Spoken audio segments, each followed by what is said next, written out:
ఫోటోని కుట్టేద్దాం. నగరంలో సరికొత్తగా ట్రెండ్ అవుతున్న ఎంబ్రాయిడరీ స్టైల్. పూర్తి వివరాలకు చదవండి రేపటి సాక్షి హైదరాబాద్ ఎడిషన్. అదే రకంగా తను ఈరోజు మాట్లాడుతూ ల్యాండ్ గ్రాబింగ్ యాక్ట్ గురించి మాట్లాడుతున్నాడు. ఈరోజు ల్యాండ్ గ్రాబింగ్ అన్నటువంటిది ఉండకూడదు. వాళ్ళు అమెరికాలో ఉన్నా, మరొక దేశంలో ఉన్నా, మరొక రాష్ట్రంలో ఉన్నా, ఇంకొక ప్రాంతంలో ఉన్నా వాళ్ళ భూమి వాళ్ళకు భద్రంగా ఉండాలి అని చెప్పి అటువంటి మంచి వ్యవస్థను తీసుకురావాలని చెప్పే సమగ్ర భూ సర్వే పెట్టినటువంటిది. ఆ సమగ్ర భూ సర్వే వల్ల మంచి పేరు వస్తుంది వైసీపీకి అని తెలిసి నీ యొక్క కోవట్లతో దాన్ని మంచి పేరు రానియకుండా దాన్ని తప్పుదోవ పట్టించి దాన్ని నిర్మూలింపజేసేటువంటి ప్రయత్నం, బ్యాడ్ ప్రాపగండా చేసి నిర్మూలన చేసేటువంటి ప్రయత్నం చేసింది మీరు కాదా చంద్రబాబు నాయుడు గారు?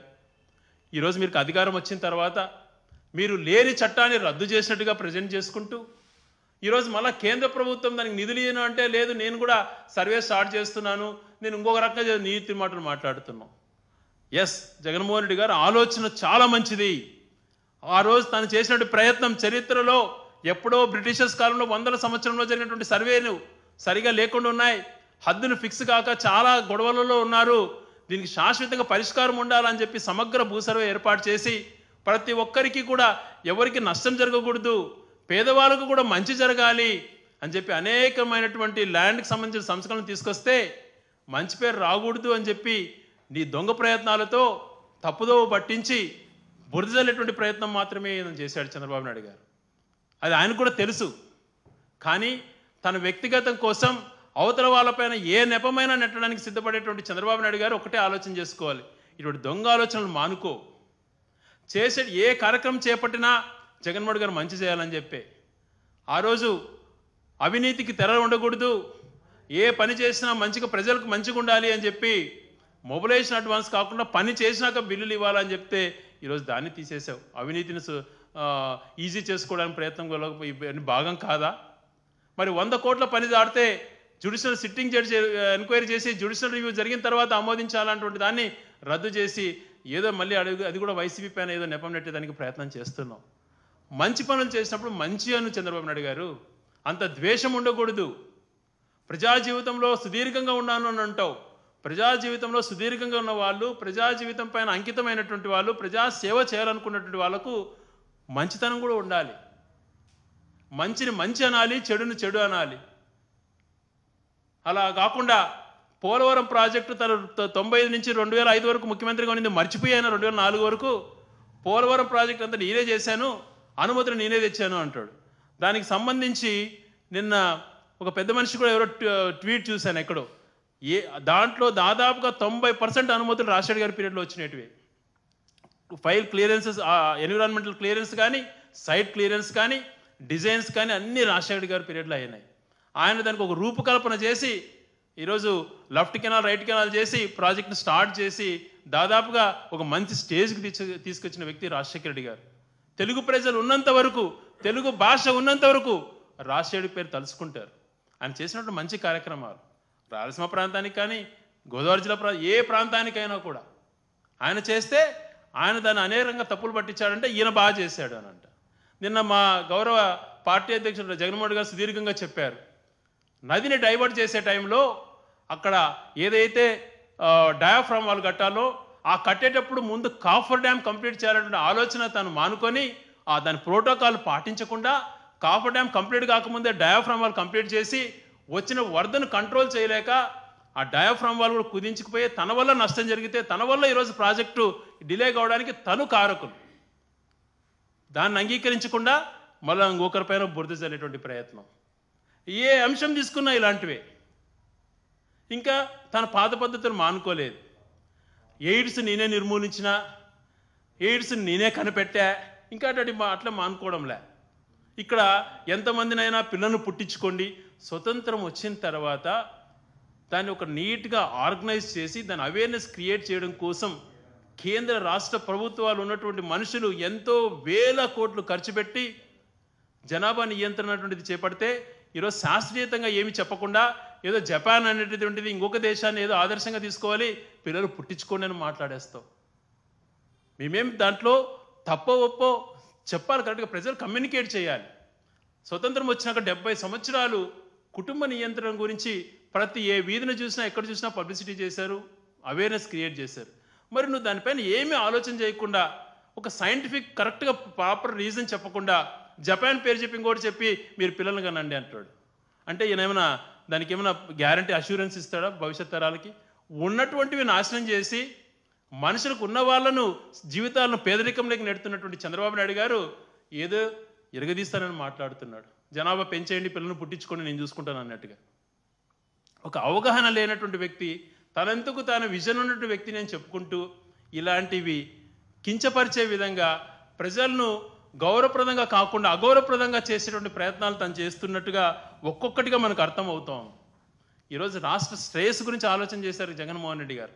ముందు చూపుతో రాష్ట్రానికి ఏదైతే మేలుందో, ఇప్పుడున్నటువంటి ఈ పరిస్థితులలో ఐటీ హైదరాబాదు, బెంగళూరు, పూణే లాంటి సిటీస్ని వదిలి వెంటనే రావు, టైం పడుతుంది, మనం ఇక్కడ ఎంప్లాయ్మెంట్ క్రియేట్ చేయాలంటే ఎలా అని చెప్పి ముఖ్యమంత్రి అయినటువంటి 2-3 నెలల్లోనే తన 100 రోజులు కంప్లీట్ కాక మునిపే 1,60,000 పైన ప్రభుత్వ ఉద్యోగాలు ఇచ్చినటువంటి వ్యక్తి జగన్మోహన్ రెడ్డి గారు.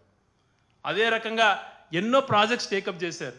కరోనా లాంటి పరిస్థితులు వచ్చి 2 సంవత్సరాలు ప్రపంచమంతా బ్లాక్ అయితే కూడా నిర్వీర్యమైపోయిన అన్ని దేశాలు, రాష్ట్రాలు అన్నీ కూడా వెనుకపాటైనాయి.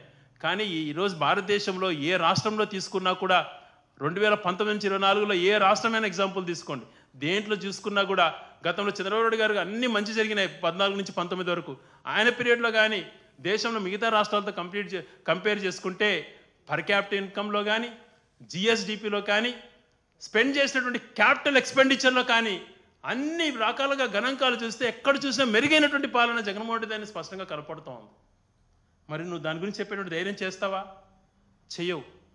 ఏదో మాట్లాడుతావు, ఎక్కడికో తీసుకెళ్తావు, నేనే కనిపెట్టేస్తానంటావు. ఇలాంటివి కాదు మాటలు చెప్పాల్సింది. ప్రూవ్ చేయి. నీ హయాంలో నువ్వు పరిపాలన చేసినప్పుడు 1995 నుంచి 2004 వరకు అప్పుడు పర్ క్యాపిటల్ ఇన్కమ్ ఎంత ఉన్నింది, క్యాపిటల్ ఎక్స్పెండిచర్ ఎంత జరిగింది, గ్రోత్ రేట్ ఎంత ఉంది, ఈ 3 తీసుకో. రాజశేఖర్ గారు 2004 నుంచి 2009 వరకు ముఖ్యమంత్రిగా ఉన్నారు. తన 5 సంవత్సరాల పీరియడ్లో ఈ 3 తీసుకుందాం. అలాగే 2014 నుంచి 19 వరకు నువ్వు ముఖ్యమంత్రిగా ఉన్నావు. విధ్వంసక పాలన అనేటువంటిది ఒక ఆర్గనైజ్డ్గా క్రియేట్ చేసినటువంటి నువ్వు 19 నుంచి 24 వరకు, 14 నుంచి 19 వరకు నువ్వు ముఖ్యమంత్రిగా, 19 నుంచి 24 వరకు జగన్మోహన్ రెడ్డి గారు ముఖ్యమంత్రిగా ఉన్నటువంటి సమయంలో ఏ రకంగా క్యాపిటల్ ఎక్స్పెండిచర్ జరిగింది, పర్ క్యాపిటల్ ఇన్కమ్ ఏ రకంగా జరిగింది, ఏ రకంగా ఉద్యోగాలు ఎవరెక్కువ ఇచ్చారో కంపారిజన్ షీట్ పెడదాం. విధ్వంసక పాలన మీరు చేస్తూ ఇతరులపైన నెపం నెడుతూ మాట్లాడుతుండడం ఎంతవరకు సమంజసం? ఈరోజు ఎంతో ముందు చూపు ఆలోచనతో రాష్ట్రంలో ఇప్పుడు ఐటీ టేకప్ కాదు, మనకున్నటువంటి కోస్ట్ను యూటిలైజ్ చేసుకోవాలి, ఎప్పుడు మాటలు చెప్పేది కాదు, మనకుంది కోస్ట్ లైన్ అది చేస్తాను ఇది చేస్తానని చెప్పడం కాదు, నిరూపణ చేసే విధంగా దాదాపుగా 7-8 ఫిషింగ్ హార్బర్స్, 4 పోర్ట్స్, బ్రహ్మాండమైన పోర్ట్స్, దాదాపుగా బందర్ పోర్ట్ అయితేనేమి మిగిలిన పోర్ట్లు కూడా కంప్లీట్ స్టేజ్కి వచ్చాయి. ఈరోజు 3,000 కోట్లతో నిర్మిస్తున్న బందర్ పోర్టు రేపు సంవత్సరంలో 20,000 30,000 కోట్లకో ఎవరైనా తీసుకోవడానికి ముందుకు వస్తారు. రాష్ట్ర ఆదాయం కూడా అన్ని రెట్లు పెరిగినట్టు కనిపిస్తుంది మన ప్రభుత్వం ఇన్వెస్ట్మెంట్, ప్రజలు భాగస్వాములు అవుతారు. అటువంటిది కూడా నువ్వు ప్రైవేట్ వాళ్ళకి అప్పచెప్పి కమిషన్ చేయాలనుకునేటువంటి ప్రయత్నం చేస్తున్నావు. దేశంలో ఎక్కడ లేని విధంగా 17 గొప్ప మెడికల్ కాలేజీలు నిర్మించి బ్రహ్మాండమైన ఇన్ఫ్రాస్ట్రక్చర్ కనపడుతుంటే ఏమీ లేదు అని అంటావు. మెడికల్ కాలేజ్కి వచ్చినటువంటి ఎంసీఏ సెంట్రల్ గవర్నమెంట్ ఏదైతే అనుమతులు ఇచ్చిందో దాన్ని కూడా వద్దు అని చెప్పి ఆ మెడికల్ కాలేజ్ని కూడా ప్రైవేటు వాళ్ళకి అప్పచెప్పాలని ప్రయత్నం చేస్తున్నాం. ఈరోజు జిల్లా రోడ్లలో కూడా ట్యాక్స్ కలెక్షన్స్ చేసేదానికి టోలు పెట్టేటువంటి ప్రయత్నం చేస్తున్నాం. ఇదే నీకున్నటువంటి మంచి ఆలోచనలు? ఇదే నువ్వు సంపద సృష్టించేటువంటిది? సంపద సృష్టిస్తానని మాట మాట్లాడుతున్నావే, నువ్వు సూటిగా జవాబు చెప్పు. నీ హయాంలో రాష్ట్రానికి అసెట్స్ ఆస్తులు ఎంత పెరిగినాయి? జగన్మోహన్ రెడ్డి గారి పీరియడ్లో ఎంత మేలు జరిగింది? రాజశేఖర్ గారి పీరియడ్లో ఎంత మేలు జరిగింది? అటువంటిది మేము ప్రతి ఒక్కటి డీటెయిల్డ్గా చెప్తాం. మీరు ఎవరైనా రండి చర్చకు. ఎవరి పీరియడ్లో ఎంత మంచి జరిగిందో ఈ రాష్ట్రానికి అటువంటిది చర్చ పెడతాం. మౌలిక వసతులు లేక చిన్న టేబుల్ కూడా కూర్చోవడానికి వీలైనటువంటి ప్రభుత్వ పాఠశాలలను అతి అద్భుతంగా తీర్చిదిద్ది కార్పొరేట్ స్కూల్స్కు తగ్గట్టుగా గవర్నమెంట్ స్కూల్స్ చేసినటువంటి వ్యక్తి ఎవరు? ప్రతి పేదవాడు వెళ్ళేటువంటి స్కూల్ను బాగుండాలని చెప్పి ఆలోచన చేసినటువంటి వ్యక్తి ఎవరు? విద్యకి ఎంత ఖర్చు పెట్టాడు? ముఖ్యంగా అవసరం విద్య, వైద్యం. గ్రామీణ ప్రాంతాలలో కూడా హెల్త్ క్లినిక్లు ఉండాలి, ఉన్నటువంటి పిహెచ్సీలు కానీ గవర్నమెంట్ హాస్పిటల్స్ కానీ బ్రహ్మాండంగా మెరుగుపరచాలి అని చెప్పి అతి అద్భుతంగా డెవలప్ చేసిన అంశాన్ని ఎందుకు నువ్వు మాట్లాడలేవు? నువ్వేం చేస్తావు? ఇటువంటి ఎప్పుడన్నా ప్రజలకు ఉపయోగపడే కార్యక్రమాలు చేసావా? మాట్లాడితే ఏదో చేసేసి నిందలు నెప్పి మంచి చేసిన వ్యక్తులను క్యారెక్టర్ అసాసినేట్ చేసే ప్రయత్నం చేయటం సరైనటువంటిది కాదు.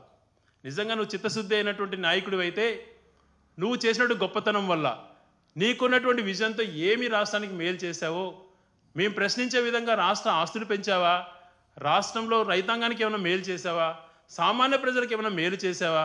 ఏదైనా నీ పేరుతో ఒక మంచి స్కీమ్ శాశ్వతంగా నిలబడేది ప్రజలకు మంచి చేసావా అంటుంటే చెప్పుకోలేని పరిస్థితిలో నువ్వు ఉండి ఈరోజు మంచి చేసిన వ్యక్తులపైన బురజల్లేటువంటి కార్యక్రమం చేపట్టుకొని కేవలం పార్టీనే అజెండా, రాజకీయాలే నీకు కావాల్సింది, ప్రజలు అవసరం లేదు అన్నటువంటి రీతిలో పోవడం సమంజసం కాదు.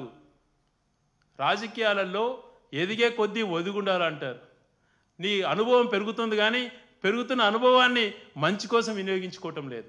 వ్యవస్థల్ని పాడు చేసేటువంటిది, వ్యవస్థలను సర్వనాశనం చేసి ఎలా పిడికిలో పెట్టుకోవాలా అటువంటి ఆలోచన చేసినటువంటి విధానం మంచిది కాదని చంద్రబాబు నాయుడు గారికి తెలియచేస్తూ, ఇంకన్నా కూడా మీకు 75 ఏళ్ల వయసులో మళ్ళీ భగవంతుడు మీకు ప్రజల తరపున మీకు అవకాశం కలిగింది. మీరు ఏం మాటలు చెప్పారో తెలియదు.